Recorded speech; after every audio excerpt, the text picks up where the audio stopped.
5, 4, 3, 2, 1, 0. ವೀಕ್ಷಕರೇ, ಇವತ್ತು ದೇಶದಲ್ಲಿ ಎಲ್ಲರ ಬಾಯಲ್ಲೂ ಎಲ್ಲ ಸುದ್ದಿ ಮಾಧ್ಯಮಗಳಲ್ಲೂ ಕೂಡ ಚರ್ಚೆ ಆಗ್ತಿರುವಂತಹ ಒಂದೇ ಒಂದು ವಿಷಯ ಅಂದ್ರೆ ಅದು ಚಂದ್ರಯಾನ 3ರ ಬಗ್ಗೆ.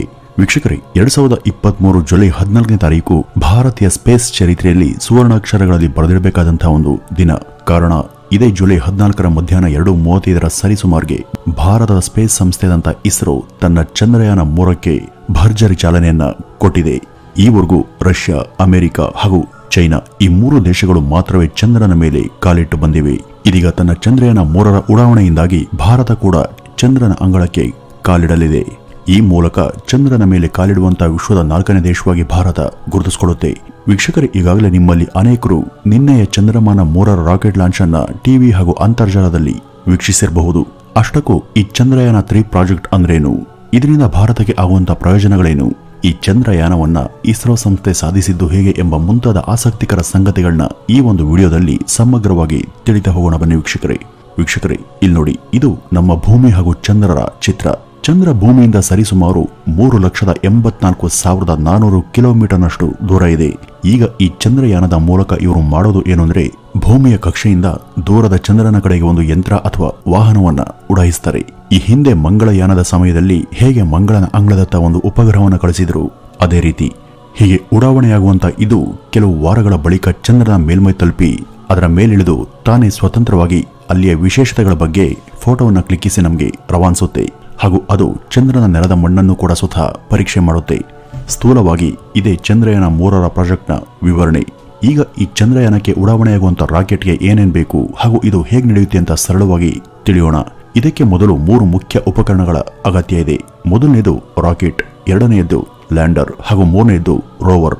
ಚಂದ್ರನ ಮೇಲೆ ಹೋಗೋದಕ್ಕೆ ಈ 3 ಉಪಕರಣಗಳ ಅವಶ್ಯಕತೆ ಇದ್ದು ಇವು ಚಂದ್ರಯಾನವನ್ನ ಸಾಧಿಸುತ್ತವೆ. ಅದು ಹೇಗೆಂದ್ರೆ, ಇಲ್ಲಿ ನೋಡಿ, ಇದು ರಾಕೆಟ್. ಈ ರಾಕೆಟ್ನಲ್ಲಿ ಒಟ್ಟು ಪಾರ್ಟ್ 1, ಪಾರ್ಟ್ 2, ಪಾರ್ಟ್ 3, ಪಾರ್ಟ್ 4 ಹಾಗೂ ಪಾರ್ಟ್ 5 ಇರ್ತವೆ. ಇವಿಷ್ಟರಲ್ಲಿ ಮೊದಲು 4 ಪಾರ್ಟ್ಗಳನ್ನ ಥ್ರಸ್ಟರ್ ಅಂತ ಕರೀತಾರೆ. ಇದರಲ್ಲಿ ಇಂಜಿನ್ ಹಾಗೂ ಇಂಧನ ಇರುತ್ತೆ.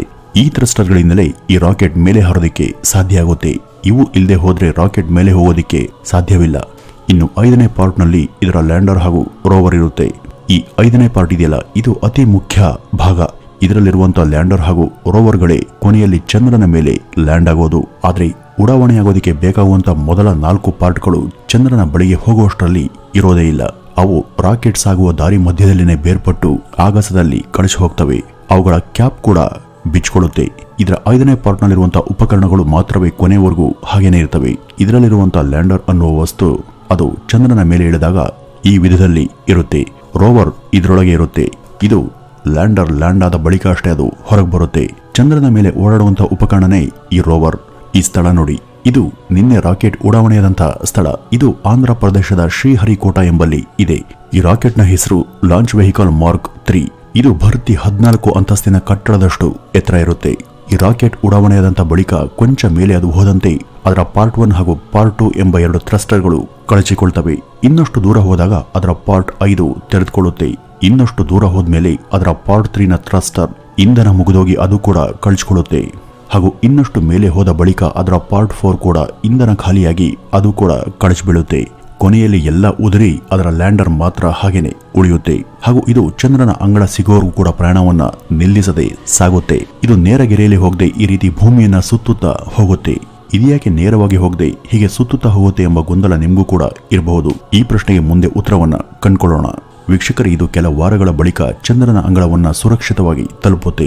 ಆಗ ಇದರೊಳಗಿಂದ ರೋವರ್ ಹೊರಗೆ ಬರುತ್ತೆ. ಇದು ಚಂದ್ರನ ಮೇಲೆ ತಿರುಗ್ತಾ ಫೋಟೋಗಳನ್ನ ಸೆರೆ ಹಿಡಿದು ಭೂಮಿಗೆ ರವಾನಿಸುತ್ತೆ. ಹಾಗೂ ಚಂದ್ರನ ಮಣ್ಣನ್ನು ಕೂಡ ಇದು ಪರಿಶೀಲನೆ ಮಾಡುತ್ತೆ. ಈಗ ಆಗಸದಲ್ಲಿ ದಾರಿ ಮಧ್ಯದಲ್ಲಿ ಕಳಿಸುವುದಂತ ಆ ಥ್ರಸ್ಟರ್ಗಳು ಎಲ್ಲಿ ಹೋಗ್ತವೆ ಅಂತ ನೀವು ಕೇಳುವುದಾದ್ರೆ, ಅವು ವಿಶಾಲ ಸಾಗರದಲ್ಲಿ ಬಿದ್ದು ಹೋಗ್ತವೆ. ಯಾಕೆಂದ್ರೆ ಯಾವುದೇ ರಾಕೆಟ್ ಉಡಾವಣೆಯನ್ನು ನಾವು ಸಮುದ್ರದ ಅಂಚಿನಲ್ಲಿ ಮಾಡೋದ್ರಿಂದ ಅವು ಸಮುದ್ರದ ಒಳಗೇನೆ ಬೀಳ್ತವೆ. ಒಂದು ವೇಳೆ ಉಡಾವಣೆಯ ಸಮಯದಲ್ಲಿ ಏನು ತಾಂತ್ರಿಕ ದೋಷ ಉಂಟಾಗಿ ರಾಕೆಟ್ ವಿಫಲವಾದರೆ ಅದು ಸೇಫ್ ಆಗಿ ಯಾರಿಗೂ ಕೂಡ ಯಾವುದೇ ಹಾನಿಯನ್ನ ಮಾಡದೆ ಸಮುದ್ರದಲ್ಲಿ ಬೀಳಿಂತಾನೆ ಸಮುದ್ರದ ಬಳಿಯೇ ರಾಕೆಟ್ ಅಥವಾ ಉಪಗ್ರಹವನ್ನ ಉಡಾಯಿಸಲಾಗುತ್ತೆ. ಇನ್ನು ಈ ರಾಕೆಟ್ ವೃತ್ತಾಕಾರದಲ್ಲಿ ಸುತ್ತುತ್ತಾ ಯಾಕೆ ಚಲಿಸುತ್ತೆ ಅಂದ್ರೆ, ಉದಾಹರಣೆಗೆ ಯಾವುದೇ ಒಂದು ಕಾರ್ ನೇರ ರಸ್ತೆಯಲ್ಲಿ ಆರಾಮಾಗಿ ಚಲಿಸಿದ್ರೆ ಅದೇ ಕಾರ್ ಬೆಟ್ಟದ ಜಿಗ್ಜಾಗ್ ಕರ್ವಿಂಗ್ ಇರುವಂತಹ ರಸ್ತೆಯಲ್ಲಿ ಚಲಿಸೋದಕ್ಕೆ ಹೆಚ್ಚು ಆಕ್ಸಿಲೇಟರ್ನ ಬಲವನ್ನ ಕೊಡಬೇಕಾಗುತ್ತೆ. 1 ಲೀಟರ್ ಪೆಟ್ರೋಲ್ ನಲ್ಲಿ ಈ ಕಾರು 10 ಕಿಲೋಮೀಟರ್ ಅನ್ನ ಸಾಗಿದ್ರೆ ಕರ್ವಿಂಗ್ ನಲ್ಲಿ ಅಷ್ಟೇ ಪೆಟ್ರೋಲ್ ಅದು 5 ಕಿಲೋಮೀಟರ್ ಸಾಗುತ್ತೆ. ಈ ಕರ್ವಿಂಗ್ನಲ್ಲಿ ರಸ್ತೆ ಮೇಲ್ಮುಖವಾಗಿದ್ದು ಗ್ರಾವಿಟಿ ಹೆಚ್ಚು ಕೆಳಗೆ ಎಳೆಯೋದ್ರಿಂದ ಇದರ ಒತ್ತಡದಲ್ಲಿ ಕಾರ್ ಸಾಗೋದಕ್ಕೆ ಹೆಚ್ಚು ಇಂಧನವನ್ನ ತಗೊಳ್ಳುತ್ತೆ. ರಾಕೆಟ್ ಉಡಾವಣೆಯಲ್ಲೂ ಕೂಡ ಇಂಧನ ಉಳಿಸೋದಕ್ಕೆ ಈ ರೀತಿ ವೃತ್ತಾಕಾರದಲ್ಲಿ ಅವು ಚಲಿಸುವಂತೆ ಪ್ರೋಗ್ರಾಮಿಂಗ್ ಮಾಡಲಾಗುತ್ತೆ. ಬರಿಗಣ್ಣಿಗೆ ಅವು ನೇರವಾಗಿ ಮೇಲೇರುತ್ತಾ ಸಾಗುವಂತೆ ಕಾಣ್ತವಾದರೂ ವಾಸ್ತವವಾಗಿ ಅವು ನೇರ ರೂಟ್ನಲ್ಲಿ ಚಲಿಸೋದಿಲ್ಲ. ಅವು ವೃತ್ತಾಕಾರದಲ್ಲಿಯೇ ಚಲಿಸ್ತವೆ.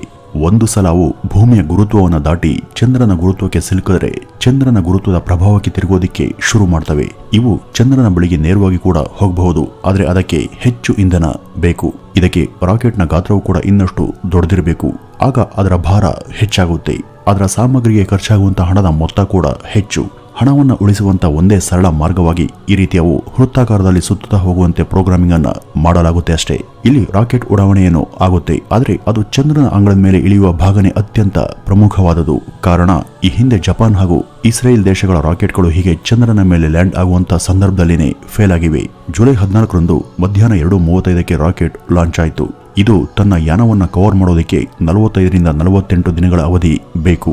ಇದು ಆಗಸ್ಟ್ 23 ಅಥವಾ 24ನೇ ತಾರೀಕು ಬಹುಮಟ್ಟಿಗೆ ಚಂದ್ರನ ಅಂಗಳಕ್ಕೆ ತಲುಪುವಂತಹ ಸಂಭವ ಇದೆ. ಭೂಮಿ ಮೇಲೆ 12 ಗಂಟೆ ಬೆಳಕು ಹಾಗೂ 12 ಗಂಟೆಯ ರಾತ್ರಿಯ ಸಮಯ ಇರುವಂತೆಯೇ ಚಂದ್ರನ ಮೇಲೂ ಕೂಡ 14 ದಿನಗಳ ಬೆಳಕು 14 ದಿನಗಳ ರಾತ್ರಿ ಕೂಡ ಇರುತ್ತೆ. ಈಗ ನಮ್ಮ ರೋವರ್ ಚಂದ್ರನ ಮೇಲೆ ಹಗಲಲ್ಲಿರುವ ಸಮಯದಲ್ಲಿಯೇ ತಾನು ಸೇಫ್ ಆಗಿ ಲ್ಯಾಂಡ್ ಆಗಬೇಕು. ಈಗ ಇಷ್ಟಕ್ಕೂ ಈ ಚಂದ್ರಯಾನದ ಅಗತ್ಯವಾದರೂ ಏನು, ಇದ್ಯಾಕೆ ಬೇಕು ಎನ್ನುವುದಾದರೆ ಪರ್ಯಟನೆ ಅಥವಾ ಅನ್ವೇಷಣೆಯಿಂದನೇ ನಮ್ಮ ವಿಜ್ಞಾನ ಹಾಗೂ ವಿಚಾರ ಲಹರಿ ಎಷ್ಟೋ ಬೆಳೆಯೋದಿಕ್ಕೆ ವಿಕಾಸಗೊಳ್ಳೋದಿಕ್ಕೆ ಕಾರಣ. ಮನುಷ್ಯ ಒಂದು ಸ್ಥಳದಿಂದ ಬೇರೊಂದು ಸ್ಥಳಕ್ಕೆ ಹುಡುಕ್ತಾ ಹೊರಟಾಗಲೇ ಅವನಿಗೆ ಜಗತ್ತಿನ ವೈಶಾಲ್ಯತೆ ಗೊತ್ತಾಗೋದು. ಇದೇ ರೀತಿ ಪರ್ಯಟನೆ ಕೈಗೊಂಡಿದ್ದಕ್ಕೇನೆ ಕೊಲಂಬಸ್ ಎಂಬ ನಾವಿಕನಿಗೆ ಅಮೆರಿಕ ಎಂಬ ಖಂಡದ ಇರುವಿಕೆ ಗೊತ್ತಾಗಿದ್ದು, ವಾಸ್ಕೋಡಿಗಾಮ ತರಹದ ನಾವಿಕರಿಗೆ ಭಾರತದಂತಹ ಸಮೃದ್ಧ ದೇಶ ಪರಿಚಯ ಆಗಿದ್ದು, ಚಂದ್ರ ಹಾಗೂ ಸೂರ್ಯರ ಅಸ್ತಿತ್ವದ ಬಗ್ಗೆ ಮತ್ತು ಭೂಮಿಯ ಅನೇಕ ಕಡೆ ಇಂಧನದ ನಿಕ್ಷೇಪ ಇದೆ ಅಂತ ಮಾನವ ಅರ್ತಿದ್ದು ಕೂಡ ಈ ಮೂಲಕನೇ. ಹೊಸ ಸ್ಥಳಗಳ ಎಕ್ಸ್ಪ್ಲೋರೇಷನ್ ಇಂದಾಗಿ ಈವರೆಗೂ ಮಹತ್ತರವಾದಂತಹ ಆವಿಷ್ಕಾರಗಳು ಸುಧಾರಣೆಗಳು ಜರುಗಿವೆ. ವೀಕ್ಷಕರೇ, 1950ರವರೆಗೂ ಮಾನವ ಭೂಮಿಯನ್ನಷ್ಟೇ ಎಕ್ಸ್ಪ್ಲೋರ್ ಮಾಡಿದ. ತದನಂತರ ಆತನ ಆಸಕ್ತಿ ಭೂಮಿಯ ಆಚೆಗೂ ಹೋಯಿತು. ಈ ಯೋಚನೆ ಬಂದದ್ದೇ ತಡ ಅವನು ಉಪಗ್ರಹವನ್ನು ತಯಾರಿಸಿ ಗಗನಕ್ಕೆ ಹಾರಿಸ್ದ. ಬಳಿಕ ನಾಯಿ ಮುಂತಾದ ಜೀವಿಗಳನ್ನ ಅಲ್ಲಿಗೆ ಕಳುಹಿಸ್ದ. ಆಮೇಲೆ ಮಾನವರು ಕೂಡ ಚಂದ್ರನ ಮೇಲೆ ಹೋಗಿ ಬಂದ್ರು. ಈವರೆಗೂ ಇದನ್ನ ಅಮೆರಿಕ ಹಾಗೂ ರಷ್ಯಾ ದೇಶಗಳು ಮಾತ್ರನೇ ಇಂತಹ ಸಾಹಸಗಳನ್ನ ಕೈಗೊಂಡಿದ್ರು. ವಿಶ್ವದ ಇತರ ದೇಶಗಳ ಈ ಹೊಸ ಬಗೆಯ ಪ್ರಯತ್ನಗಳು ಭಾರತದ ಮೇಲೂ ಕೂಡ ಪರಿಣಾಮವನ್ನ ಬೀರಿದ್ವು. ಭಾರತ ಸರ್ಕಾರ ಕೂಡ ತಾನು ಇಂತಹ ಪ್ರಯತ್ನಗಳಲ್ಲಿ ಭಾಗಿಯಾಗಬೇಕು ಅಂತ ಬಯಸ್ತು. ನಮ್ಮಲ್ಲೂ ಕೂಡ ಸ್ಪೇಸ್ ಜ್ಞಾನ ಇರುವಂತಹ ಅನೇಕ ವಿದ್ವಾಂಸರಿದ್ದಾರೆ. ಅವರನ್ನು ಪ್ರೋತ್ಸಾಹಿಸಿದರೆ ಇಲ್ಲೂ ಕೂಡ ಇಂಥ ಪ್ರಯತ್ನಗಳು ಸಾಧ್ಯವೆಂಬ ಆಶಾಭಾವನೆ ನಮ್ಮ ಸರ್ಕಾರಕ್ಕೆ ಬರುತ್ತೆ. 1960-70ರ ಸಮಯದಲ್ಲಿ ಅಮೆರಿಕ ಹಾಗೂ ರಷ್ಯಾ ದೇಶಗಳು ಮಾತ್ರ ಕೇವಲ ತಮ್ಮ ಸ್ವಪ್ರತಿಷ್ಠೆಯ ಪ್ರದರ್ಶನಕ್ಕಾಗಿ ಇಂತಹ ಸ್ಪೇಸ್ ಎಕ್ಸ್ಪ್ಲೋರೇಷನ್ಗಳನ್ನ ನಡೆಸಿದ್ವು. ಆದರೆ ಭಾರತ ಇದರ ಹೊರತಾಗಿ ಇಂತಹ ಪ್ರಯತ್ನಗಳನ್ನ ನಡೆಸಿತ್ತು. ಅದು ಕೇವಲ ಬಿಲ್ಡಪ್ ಅಥವಾ ತೋರಿಕೆಗಾಗಿ ನೂರಾರು ಕೋಟಿ ರೂಪಾಯಿಗಳ ಜನರ ತೆರಿಗೆ ಹಣವನ್ನು ಇದಕ್ಕೆ ವಿನಿಯೋಗಿಸೋದಕ್ಕೆ ಇಷ್ಟಪಡಲಿಲ್ಲ. ಇಲ್ಲಿ ನಡೆಯುವಂತಹ ಸ್ಪೇಸ್ ರಿಸರ್ಚ್ಗಳು ದೇಶಕ್ಕೆ ಹಾಗೂ ಅದರ ಭವಿಷ್ಯಕ್ಕೆ ಪೂರಕವೂ ಸಹಾಯಕವೂ ಆಗಬೇಕು ಅಂತ ಭಾರತ ಚಿಂತಿಸಿತ್ತು. ಅದರ ಫಲನೇ ನಮ್ಮ ಹೆಮ್ಮೆಯ ಇಸ್ರೋ ಸಂಸ್ಥೆಯ ಜನನ. ಇಸ್ರೋ ಅಂದ್ರೆ ಇಂಡಿಯನ್ ಸ್ಪೇಸ್ ರಿಸರ್ಚ್ ಇನ್ಸ್ಟಿಟ್ಯೂಟ್. ಈ ಸಂಸ್ಥೆಯ ಮೂಲಕ ಅನುಕೂಲಕರವಾದಂತಹ ಸ್ಪೇಸ್ ರಿಸರ್ಚ್ ಹಾಗೂ ಸಂಶೋಧನೆಗಳನ್ನ ನಡೆಸಿ ಇದರ ಟೆಕ್ನಾಲಜಿ ಸಾಮಾನ್ಯ ಜನರಿಗೂ ಕೂಡ ತಲುಪುವಂತೆ ಮಾಡುವುದೇ ಇದರ ಮುಖ್ಯ ಗುರಿಯಾಗಿತ್ತು. ಅಮೆರಿಕದ ನಾಸಾ ಕೇಂದ್ರ ಒಂದು ರಾಕೆಟ್ ಲಾಂಚ್ಗೆ ಸಾವಿರಾರು ಕೋಟಿ ರೂಪಾಯಿಗಳನ್ನ ವ್ಯಯ ಮಾಡಿದ್ರೆ, ಅದೇ ಸೇಮ್ ಪ್ರಾಜೆಕ್ಟ್ಗೆ ಭಾರತದ ಇಸ್ರೋ ಸುರಿಯುವಂತಹ ಹಣ ಕೇವಲ 500ರಿಂದ 600 ಕೋಟಿ ಮಾತ್ರ. ಅಂದ್ರೆ ಇಲ್ಲಿ ಒಂದೇ ರೀತಿಯ ಕೆಲಸಕ್ಕೆ ನಾಸಾ ಖರ್ಚು ಮಾಡುವಂತಹ ಹಣದಲ್ಲಿ ಕೇವಲ 10% ಹಣವನ್ನ ಮಾತ್ರ ಭಾರತದ ಇಸ್ರೋ ಖರ್ಚು ಮಾಡಿ ಯಶಸ್ವಿಯಾಗುತ್ತೆ. ಇವತ್ತು ಇಡೀ ವಿಶ್ವದಲ್ಲಿ ನಮ್ಮ ಇಸ್ರೋ ಮಾತ್ರವೇ ಅತ್ಯಲ್ಪ ಖರ್ಚಿನಲ್ಲಿ ಸ್ಪೇಸ್ ರಿಸರ್ಚ್ ಹಾಗೂ ರಾಕೆಟ್ ಲಾಂಚ್ ಅನ್ನ ಕೈಗೊಳ್ಳುತ್ತೆ. ಆದ್ರಿಂದನೇ ಅನೇಕ ವಿದೇಶಿ ಸಂಸ್ಥೆಗಳು ರಾಕೆಟ್ ಲಾಂಚ್ಗಾಗಿ ಇಸ್ರೋದ ಬಳಿ ಬರ್ತವೆ ಹಾಗೂ ಇಸ್ರೋ ಪ್ರತಿ ಟೆಕ್ನಾಲಜಿಯನ್ನ ತಾನೇ ಸ್ವತಃ ಸಂಶೋಧನೆ ಮಾಡುತ್ತೆ. ಇದಕ್ಕಾಗಿ ಇದು ಇತರರ ಮೇಲೆ ಅವಲಂಬಿತವಾಗೋದಿಲ್ಲ. ವೀಕ್ಷಕರೇ, ಈ ರೀತಿ ಇಸ್ರೋ ಈವರೆಗೂ ಎಷ್ಟೋ ಯಶಸ್ವಿ ಪ್ರೋಗ್ರಾಂಗಳನ್ನ ಕೈಗೊಂಡು ಜಗತ್ತನ್ನೇ ಬೆರಗುಗೊಳಿಸಿದೆ. ಈವರೆಗೂ ಇಸ್ರೋ ಕೇವಲ ಅಂತರಿಕ್ಷವನ್ನಷ್ಟೇ ತಾನು ಎಕ್ಸ್ಪ್ಲೋರ್ ಮಾಡಿತ್ತು. ಈಗ ಅದರ ಗಮನ ಚಂದ್ರ, ಮಂಗಳ ಹಾಗೂ ನಮ್ಮ ಸೌರ ವ್ಯೂಹದ ಇತರ ಗ್ರಹಗಳ ಮೇಲೂ ಕೂಡ ಬಂದಿದೆ. ಸೌರ ವ್ಯೂಹದಲ್ಲಿ ನಮಗೆ ಅತ್ಯಂತ ಹತ್ತಿರ ಇರುವಂತಹ ಮುಖ್ಯ ಗ್ರಹ ಅಂದ್ರೆ ಅದು ಚಂದ್ರ. ಚಂದ್ರನ ವಾತಾವರಣ, ಮಣ್ಣು, ಸರ್ಫೇಸ್ ಗಾತ್ರ ಇವೆಲ್ಲ ನಮ್ಮ ಭೂಮಿಗೆ ಹೆಚ್ಚು ಹೋಲುತ್ತೆ. ಹೀಗಾಗಿ ಇಸ್ರೋ ಚಂದ್ರಯಾನದ ಮೇಲೆ ಆಸಕ್ತಿಯನ್ನ ತೋರ್ತಿದೆ. ಇದು ಚಂದ್ರಯಾನವನ್ನ ಮೊದಲು ಕೈಗೊಂಡದ್ದು 2008ರಲ್ಲಿ. ಈ ಒಂದು ಪ್ರೋಗ್ರಾಂನ ಧ್ಯೇಯ ಏನಾಗಿತ್ತು ಅಂದ್ರೆ ಇಸ್ರೋ ಸಂಸ್ಥೆ ಉಪಗ್ರಹವೊಂದನ್ನು ಇಲ್ಲಿಂದ ಉಡಾಯಿಸಿ ಚಂದ್ರನ ಮೇಲ್ಮೈ ತಲುಪುವಂತೆ ಮಾಡಿ ಅದರ ಸುತ್ತ ಆರ್ಬಿಟ್ನಲ್ಲಿ ಅದು ತಿರುಗುವಂತೆ ಮಾಡಿ ಚಂದ್ರನ ಪದರದಲ್ಲಿ ಸಿಗುವ ಯುರೇನಿಯಂ, ಐರನ್ ಮುಂತಾದ ಅಗತ್ಯ ಧಾತುಗಳನ್ನ ಸ್ಕ್ಯಾನ್ ಮಾಡುವ ಮೂಲಕ ಪರಿಶೀಲಿಸುವುದಾಗಿತ್ತು. ಇದಕ್ಕೆ ಬಳಕೆಯಾದ ಉಪಗ್ರಹದ ಹೆಸರು ಮೂನ್ ಇಂಪ್ಯಾಕ್ಟ್ ಪ್ರೋಬ್. ಆಗ ಅಬ್ದುಲ್ ಕಲಾಂ ರವರು ಈ ಉಪಗ್ರಹದ ಮೇಲೆ ಕೇವಲ ಇಸ್ರೋ ಬದಲಿಗೆ ಅದರ ಮೇಲೆ ಭಾರತದ ತ್ರಿವರ್ಣ ಧ್ವಜದ ಗುರುತು ಭಾರತ ಎಂಬ ಹೆಸರು ಕೂಡ ಇರಬೇಕು ಅಂತ ಸೂಚಿಸಿದ್ರು. ಅವರ ಸೂಚನೆಯ ಮೇರೆಗೆ ಆ ವ್ಯವಸ್ಥೆಯನ್ನ ಮಾಡಿ ಆ ಉಪಗ್ರಹವನ್ನು ಚಂದ್ರನ ಮೇಲ್ಮೈಗೆ ಹಾರಿಸಲಾಯಿತು. ಈ ಪ್ರಾಜೆಕ್ಟ್ನ ಎಲ್ಲ ಗುರಿಗಳನ್ನು ಕೂಡ ಇಸ್ರೋ ಯಶಸ್ವಿಯಾಗಿ ನೆರವೇರಿಸಿತ್ತು.